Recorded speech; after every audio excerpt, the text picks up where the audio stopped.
आज का ये जो वीडियो है ये काफ़ी महत्वपूर्ण होने वाला है क्योंकि आज मैं आपको बताऊंगी कि अगर आपकी पत्नी भी आपसे समझौता करने के लिए बोल रही है और उसके द्वारा समझौता पत्र तैयार किया गया है तो क्या ऐसे सिचुएशन में आपको उस समझौता पत्र पर अपने हस्ताक्षर करने चाहिए। जी हाँ, आज का वीडियो ये काफ़ी महत्वपूर्ण होने वाला है, इसलिए आपको ये वीडियो अंत तक देखना है। और अभी तक जिसने मेरा चैनल सब्सक्राइब नहीं किया है, मेरे फेसबुक पेज को लाइक नहीं किया है, तो आपको मैं रिक्वेस्ट करूंगी कि आप ऐसी ही छोटी-छोटी कानूनी जानकारियों के लिए मुझसे जुड़ते रहिए। तो प्रश्न है कि आप अपनी पत्नी को घर वापसी बुलाना चाहते हैं, लेकिन पत्नी के द्वारा बोला गया है कि पहले आप मेरे द्वारा लिखे गए समझौता पत्र पर हस्ताक्षर कीजिए, उसके बाद जाकर ही मैं घर वापसी करूंगी। और आपके द्वारा भी अपनी पत्नी को बोल दिया गया है कि ठीक है, मैं समझौता पत्र पर हस्ताक्षर करने के लिए तैयार हूँ। और आप जब अपनी पत्नी के पास पहुंचते हैं तो वहां पर उनके रिश्तेदार होते हैं या उनके वकील साहब मौजूद रहते हैं। जब आपके द्वारा वो समझौता पत्र पढ़ा जाता है तो उस पर लिखा होता है पत्नी की ओर से, जो उनके वकील साहब ने लिखा रहता है या जिसने भी वो समझौता पत्र तैयार किया होता है, उस पर साफ तौर पर लिखा रहता है कि देखिए, मैं आपकी पत्नी, जो भी आपकी पत्नी का नाम है, आपके घर वापसी करूंगी, लेकिन मेरी कुछ शर्तें हैं जो आपको पूरी करनी होगी। आप भविष्य में मेरे साथ किसी भी प्रकार की मारपीट नहीं करेंगे।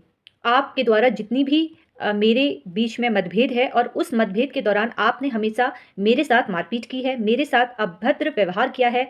आपके द्वारा और आपके घरवालों के द्वारा हमेशा अपशब्द भाषा का प्रयोग भी मेरे साथ हुआ है।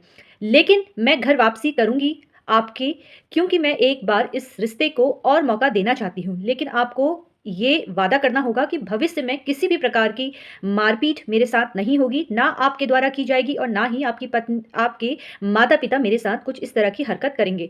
अगर आपके द्वारा ऐसा अपराध कारित किया जाएगा तो ऐसी अवस्था में फिर मैं कानूनी कार्यवाही करने को तैयार रहूँगी। अगर पत्नी इस तरह से समझौता पत्र पर लिखती है और आपके द्वारा उन पर जो भी आरोप लगाए गए हैं वो पूरी तरीके से झूठे हैं। पत्नी स्वयं आपका घर छोड़ के गई है, आपके साथ रहना नहीं चाहती है, मतभेद की स्थितियाँ भी पत्नी के द्वारा पैदा की गई है। लेकिन समझौता पत्र जब उन्होंने बनाया तो उस समझौता पत्र पर उनके द्वारा लिखा गया कि मारपीट आपने की है, अपशब्द भाषा का प्रयोग भी आपके द्वारा किया गया है, आपके माता-पिता के द्वारा किया है। अब भविष्य में अगर आप ऐसा कदम उठाते हैं तो मैं कानूनी कार्यवाही करूँगी। तो क्या ऐसे समझौता पत्र में आपको हस्ताक्षर करने चाहिए?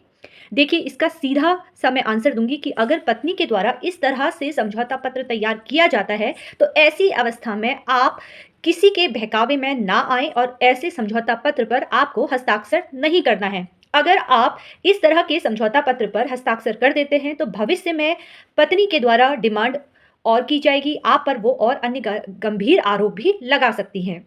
अगर आपने हस्ताक्षर कर दिए ऐसे समझौता पत्र में तो फिर भविष्य में ये समझौता पत्र आपके लिए हमेशा खतरनाक रूप ले सकता है। अगर आपके द्वारा मना किया गया कि मैं अब इस समझौता पत्र पर हस्ताक्षर नहीं करूँगा, तो फिर आपको क्या करना है?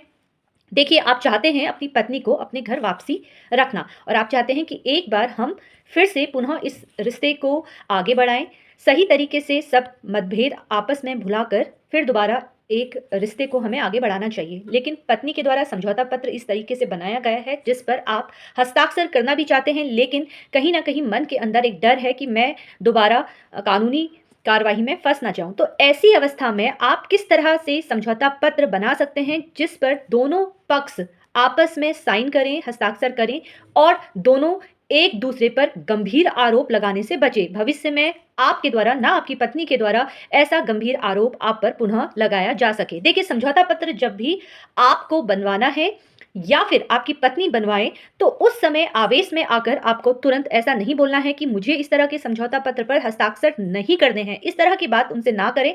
बस आपको जो समझौता पत्र तैयार करवाना है, उसको इस तरह से लिखना है कि भविष्य में हम एक बार अपने रिश्ते को पुनः मौका देते हैं। अगर अभी तक हम दोनों के द्वारा कोई भी अपराध कारित हुआ है, यानी कि आपके द्वारा या आपकी पत्नी के द्वारा मारपीट हुई है, तो ऐसी अवस्था में भविष्य में अगर दोबारा ये होता है तो ऐसे में दोनों जिम्मेदार होंगे। वहाँ पर आपको अपनी पत्नी का नाम भी ऐड करना है। मारपीट अगर आपके द्वारा की जाती है पत्नी की तरफ से ये बोला जाता है तो आपको भी वहाँ पर लिखना है कि आप भी तो मुझ पर हाथ उठा सकती हैं, आप भी तो मुझ पर अभद्र भाषा का प्रयोग कर सकती हैं। अगर मेरे द्वारा अभद्र भाषा का प्रयोग हो रहा है तो भविष्य में ऐसा नहीं है कि आप हाथ मुझ पे नहीं उठा सकती हैं या आपके द्वारा भी अपराध कारित किया जा सकता है। तो यहाँ पर दोनों का नाम उस समझौता पत्र पर लिखवाना होगा और साथ में आपको ये भी बोलना होगा कि अगर परिवार की गरिमा किसी भी तरीके से खराब होती है या आपके द्वारा कुछ मानहानि की जाती है पति की जैसे कि पत्नी का नेचर है कि आस-पड़ोस में आपकी छवि को खराब करना, ऑफ़िस में आकर आपकी बदनामी करना, इस तरह का अगर महिला का नेचर है, तो ऐसे में उस समझौता पत्र पर आपको भी साफ-साफ शब्दों में लिखना है कि आपके द्वारा जो छवि अभी तक मेरी खराब की गई है, ऐसे में आप लिखवाइए कि भविष्य में आपके द्वारा इस तरह की घटना घटित आपने की, तो ऐसे में आप भी कानूनी कार्यवाही करने को पूर्ण रूप से स्वतंत्र है। इस तरह से आपको समझौता पत्र बनाना है कि दोनों पक्षकार अपनी गरिमा को ध्यान में रखते हुए साथ जीवन व्यतीत करें। आप अकेले ही उस समझौता पत्र पर पूरे आरोपी ना बने। आपके द्वारा जब अपराध कारित नहीं किया गया है, सिर्फ अपराध में आपकी पत्नी ही शामिल है या आप दोनों संयुक्त रूप से भागीदार हो, तो ऐसे में समझौता पत्र में पत्नी के साथ-साथ पति का भी नाम होना चाहिए और पत्नी के साथ-साथ पति का भी नाम होना चाहिए।